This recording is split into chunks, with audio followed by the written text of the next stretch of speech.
For the longest time, I've plateaued at how fast I can play scales, and I've been trying to figure out how to increase my tempo. So in this video, we're going to talk about two things. One, how I practiced, and two, how I changed my technique. In just 1 hour, I almost doubled my tempo in one hand. By the way, I'm Kevin, I'm a pianist-composer, and I've learned how to play piano by reading quotes of Chopin, one of the greatest pianist-composers of all time, on piano technique. So I'm excited to share what I learned and what I came up with.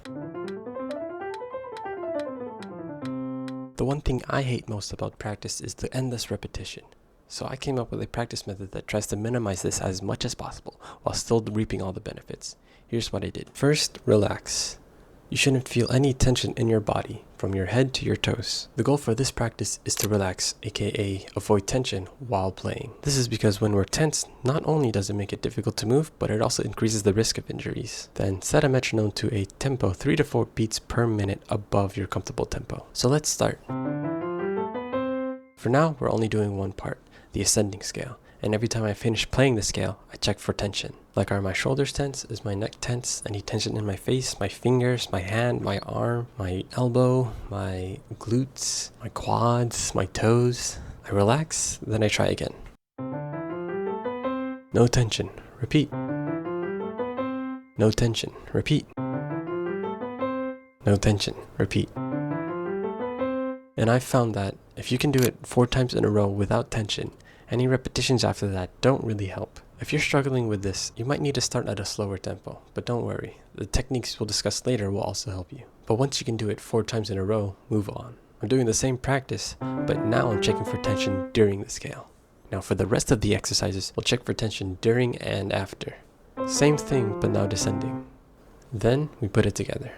Same thing, we're checking for tension during and after. Now play the scale twice back to back while still checking for tension during and after.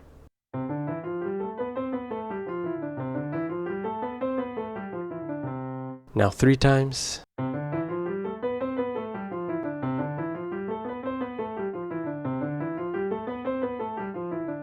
Now 4 times.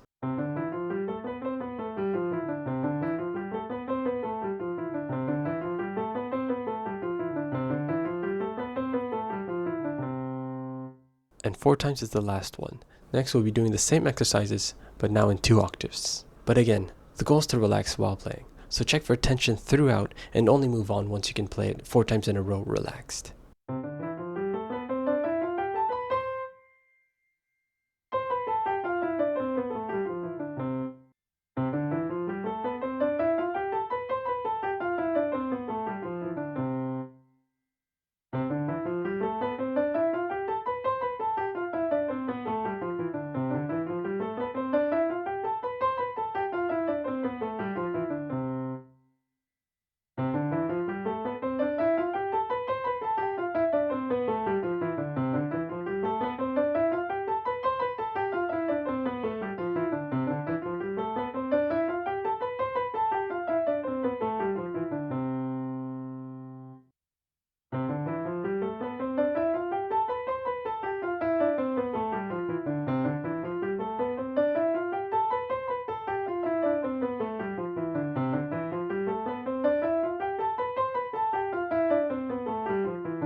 Once you can do 2 octaves comfortably, you can now increase the tempo. I've found that increasing the tempo by 3 to 4 beats per minute is a good enough jump where it's not too hard to adjust. This practice alone helped me figure out which part of the scale I had tension in and allowed me to fix it. Sometimes if you're struggling on the full scale, it helps to go back and just do the ascending part or just do the descending part. Next, some precautions. First, don't practice for more than 30 minutes in one session. Take a 5-minute break. Go for a walk, read a book, look at art. I personally have a small collection of art books I look at from time to time. Because if you practice for too long, you increase your chance of injuries, and a 5-minute break can really make a difference. You can take longer too, just don't forget to come back and practice. Next, don't increase your tempo too quickly. Again, we don't want to injure ourselves, so it's best to take it slowly. This is why I recommend only increasing the tempo by 3 to 4 beats per minute. It's a marathon, not a race. With good focused practice, you'll get there eventually. Now let's move on to technique. According to Chopin, as told by his student Nikolai, playing scales depends on two principles. The first is a perfectly smooth and constant sideways movement of the hand, not step by step, letting the elbow hang down freely and loosely at all times. So that means, when we're playing scales, our hand, though I like to think of my wrist instead, needs to be moving in a constant motion in the direction of the scale. To practice this is simple. Just play it staccato or detached.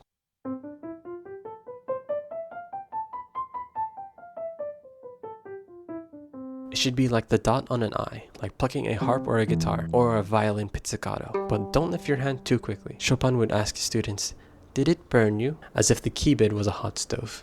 Anyways, practicing staccato lets us focus on the goal, which is a constant sideways motion of the wrist or hand. Don't turn your hand in or out for this, just keep it in a neutral position. One of the difficulties I had when I first tried this was that my hand and my fingers felt like two separate entities that I needed to control. If you're having difficulty keeping your wrist moving at a constant pace, you might need to practice at a slower tempo. Once you're comfortable with that, you can try holding the notes a little longer, while not quite being full legato yet.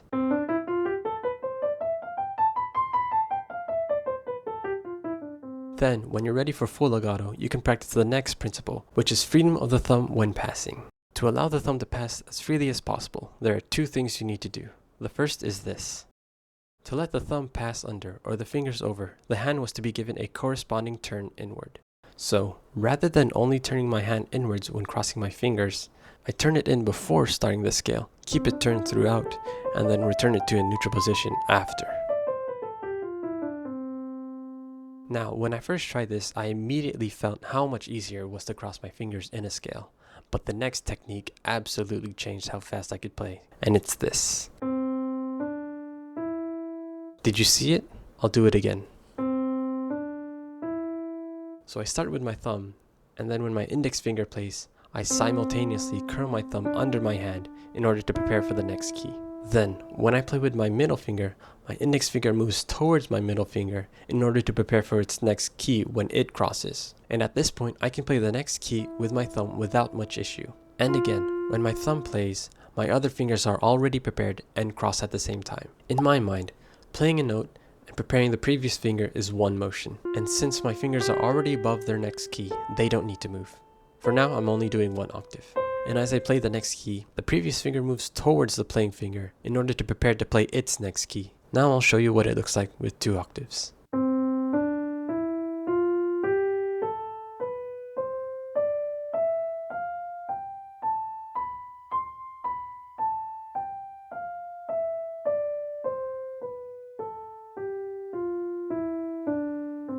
So the key takeaway is, when one finger plays a note, the other finger is prepared to play their next key. You can practice this at a slow tempo, and I found that it even helps at faster tempos. But of course, you should eventually practice this exercise faster and faster as you get used to it. So that's how I learned how to play scales fast. Was there any part that needs more explanation? What should I make a video about next? Let me know in the comments. Thanks for watching.